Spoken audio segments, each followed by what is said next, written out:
New Orleans Pelicans color analyst and Fox Sports Radio NBA analyst. He does it all. Our man, Antonio Daniels. Antonio, what's up, bro? What's happening?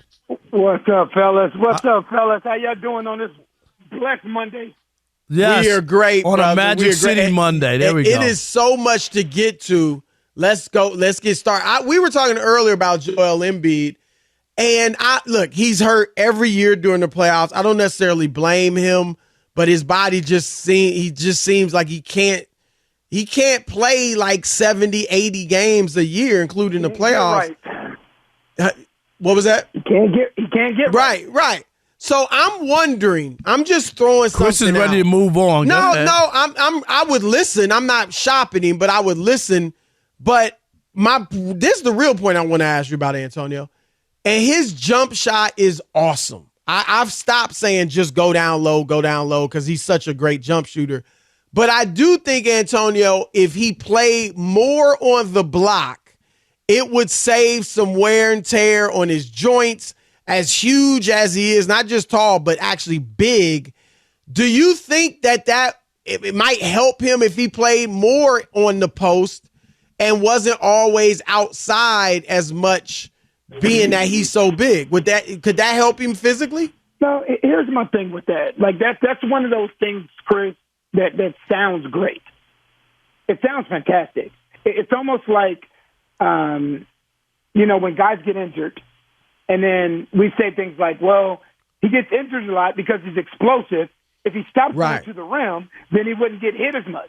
But you can't you can't just turn your game off like that. You are who you are. God gave you a particular skill set for a reason. Remember, everybody's always saying that about Derrick Rose and Russell Westbrook. Yep. Don't play that way, right. Yep. Don't play downhill. Don't attack the rim. You should become more of a jump shooter. Look, you are who you are. And to actually get to that point in your career where you can say, you know what, I know you blessed me with all this athleticism, all this explosiveness, and this nice touch that I have for a center, but I'm going to go ahead and change all that and go down low. It sounds great.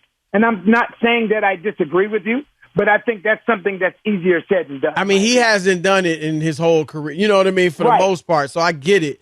But it just, I don't know. It's got to be exasperating for the Sixers and their fans because the dude is awesome, but he just can't be healthy. I felt like that play, and it's actually they're showing it right now on TNT. Yeah, I just saw them. That play to me is a microcosm of Joel Embiid, right? Where on one hand you're like, oh my gosh, that was incredible, right? And then on the other hand you're like, oh my gosh, I hope he's okay, right? You know what I mean? So that to me, that one play right there kind of puts in a cube the way that we view Joel Embiid. So incredibly talented, but you don't know what's going to happen on the other side. Yep. And let's go to the Nuggets and Lakers. I know you like the Lakers. You picked them in this series. Yeah, I didn't know you picked the Lakers. Yeah, he did. I did. He did. Wow. And not that it's just one game. This is the postseason. I'm not saying it's all over.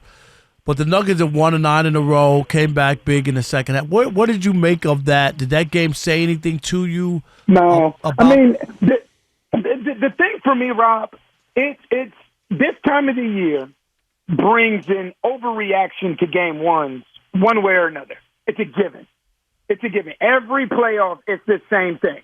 Like, there are people that I've talked to, there are different shows that I go on where somebody will pick a certain team, right? And then after game one, you go back on that show. Oh, wait! I want to change my pick after one game, right? And for me, the Los Angeles Lakers, and the reason that I picked the Los Angeles Lakers is because I didn't think, and I still don't think, D'Angelo Russell can be this bad for this long against the Denver Nuggets.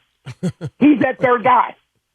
Yeah. How are the Nuggets though beating LeBron and AD 9 straight times? Where is that? Well, the thing is, two guys aren't going to beat the Denver Nuggets. It's not going to happen because the Denver Nuggets have the best, as far as synergy goes and chemistry goes, the best starting five in basketball. So I don't care how good those two guys are, they are not beating the Denver Nuggets. Anthony Davis can be great. LeBron James can be great. But those two dudes alone ain't going to be enough against that starting five of the Denver Nuggets. Denver Nuggets right now are the best team in the league as far as the last 3-4 4 minutes of a game as far as execution is concerned. They know exactly what they're looking for. They're deliberate. They're deliberate in their two-man game, right? And the guys that aren't involved in the two-man game, Aaron Gordon is in the dunker spot. KCP is spotting up.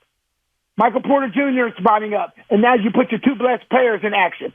They know exactly where everyone is supposed to be. LeBron and Anthony Davis ain't beating that by themselves. That's why D'Angelo Russell and Rui Hachimura and Austin Reeves and those guys are so incredibly important in this series. Yeah, count me. I mean, I picked Denver in 6 to start the series. I think they got the Lakers number. I do think this one's over, and that could be true too. Chris, you think it's going to be 4 or 5? I mean, I'm thinking now 5. Okay. I mean, I'll stick with 6. After that's what I picked. But I just think. I mean, I think this is all in a context, and like Rob said, 9 straight games, Antonio, and it's not. Here's the kick thing to me too. It's not over a 3 or 4 year stretch like typically you might have. Right. This is all within the same. This is not even one full calendar year. They played them 9 times in the last 11 months and beat them every single time. And the games are the same, Chris, where the Lakers start great, right. and then Antonio, at the end, Denver beats them at the end. Right, but the last time, I just saw it a minute ago, the last time the Lakers beat the Denver Nuggets was almost 500 days. Wow. Yeah.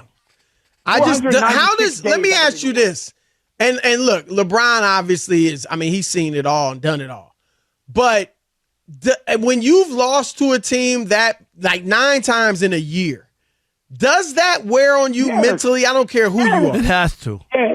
Yes. I would be lying to you if I told you no. I would be lying to you. Listen, the Pelicans beat the Sacramento Kings 6 times this season alone. Right. And I remember earlier in this year where the Pelicans had beat them 4 times already. I was talking to De'Aaron Fox because I was talking about him in our open. And I said, you know what, man, I'm so sick of talking about you. And he said, man, you have no idea how sick I am of playing y'all. You know what I mean? So this weighs on guys. Yes, it weighs on guys. Like it's I don't care what guys say. It's like, you know what, it's just another game. No, it's not. No, I'm with you. You understand all these numbers that we're talking about 9 times in a row, almost 500 days since the last time the Lakers have beat, like all of that stuff, you have that in the back of your mind. We got about a minute for your last answer. Quickly, of all that you saw this weekend, what was the biggest surprise to you, if anything?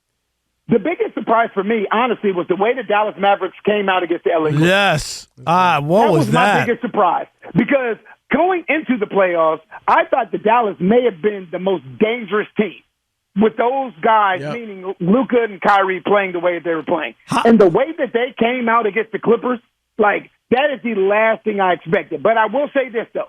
I was disappointed in the fact that the Dallas Mavericks, to me, seemed like they took home court for granted. It's almost like they acquiesced to it. Like, you know what? Go ahead, Clippers. Y'all can have home court because we're going to beat you guys anyway. And then they came out in game 1 with 0 energy. To be down by 30 is ridiculous. Come on, man. Right. And they might have thought with Kawhi out. Did they take it for granted? granted? That's not how a championship team should think. But the thing is, Chris, I get it, but this isn't a game in November. So whether or not Kawhi is playing or not, that should be irrelevant. Again, this isn't a Tuesday night in L.A. in December. Like, this is game 1 of the playoffs. So you shouldn't need any motivation. Kawhi playing or not playing should be irrelevant to your focus and approach to that game, in my opinion. No, I agree. I think it's not a good – because I'm with you. I thought they were a very dangerous team. I mean, after Denver, I figured they were as dangerous as anybody in the West. Too. And they still might be. But I don't like that, what that says about their mindset. You know what I mean? That they didn't come out with that killer instinct. Okay, Kawhi's out. Let's blast them. You know what I mean? And yeah, but then again, it's just one game, though. Because here's the thing. When game 2, which is tomorrow, I believe, if Dallas goes out and they play the way that they've been playing over the last month and a half or so, they went and got what they went to LA and got the split. That's what all teams want. All you want is a split on the road. Nah, that's the truth.